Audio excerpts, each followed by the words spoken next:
मी इयत्ता 6वी शिकते. माझ्या शाळेचे नाव विद्या मंदिर बेल्लोळे होतं. एखादी सामान्य स्त्री संकट आल्यावर आदिशक्ती होऊन काय करू शकते हे सांगणारी कथा मी तुमच्या समोर सादर करत आहे. माझ्या कथेचे नाव आहे स्त्री शक्ती. स्त्री शक्ती. पार्वतीची भलतीच लगबग चालू होती. घरातलं सगळं सामान झाकून ठेवलं होतं. कपड्याला गाठण बांधला होता तर भांडी पोत्यात भरली होती. तात्यांच्या घरा चालू होत्या. त्यांनी संभाळली सुभानया बाई जोडीला गाडीला झोपलं आणि पारला आरोळी दिली. पारू सरला बोलावू लागली. सरू, अगे सरू, आवर बिगी बिगी. लवकर निघालू की लवकर पोहोचू आपण मुक्कामावर. पारू भरल्या डोळ्यात आपलं घर बघत होती. बघता बघता बैलांच्या गायकी घुंगरांचा आवाज वाढत गेला. मी पारूचं घोटं डोळ्यात. आज गावातील अजून 4 कुटुंब ऊस तोडणीसाठी गाव सोडून निघाली होती. तात्यांचं कुटुंब बी त्यापैकी एक होतं. ऊस तोडणीला गेलं की 4 पैका जास्तीचा मिळतो म्हणून तात्याने पारू तोडणीला जायचे. नाती धुती सरू आजीजवळ राहायची. मागच्या वर्षी आजी देवा घरी गेली.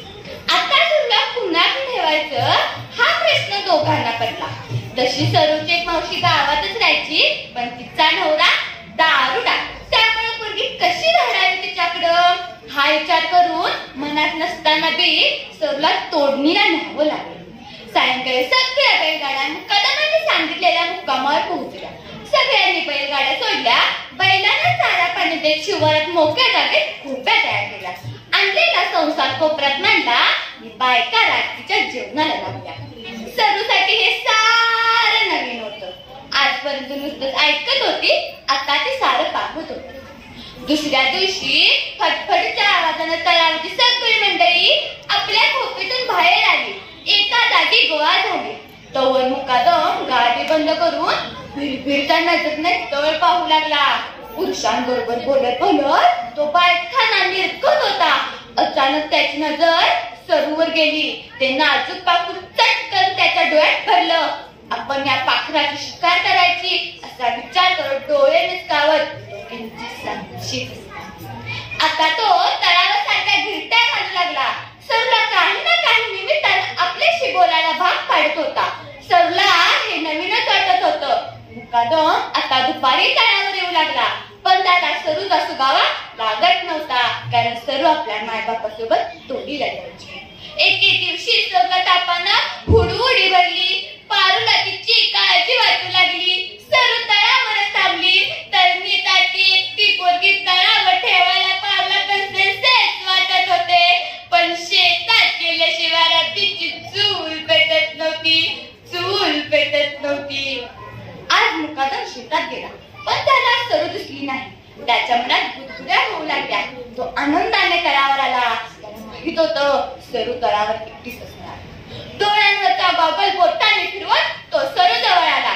तिला वाटलं काहीतरी काम असेल याचं. तो म्हणाला, पाणी देतेस का प्यायला? असा रस्त्यावरून जात होतो म्हटलं तळावर जाऊन यावं.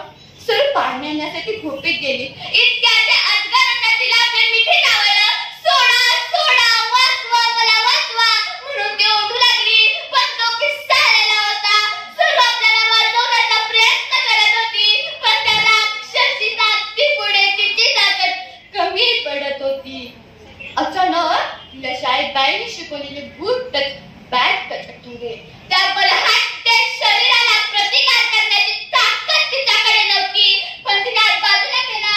मी 5 ताच्या भिंतीत खुपसलेला कोयता तिच्या हातात लागला. हा हा कोयता तिच्या हातात लागला. तिने संगीताकडे एक वजन एकच घाव झाला. त्या बलवंत शरीराच्या डोक्यातून रक्ताची चिरकांडी उडाली. आई ग मेलो मेलो मेलो असे ओरडतच मुकादम तिथून पळून गेला. थोड्याच वेळात तळावर माणसे परतली. सरू आपल्या मायाला बिलगलून मोठ्याने रडू लागली.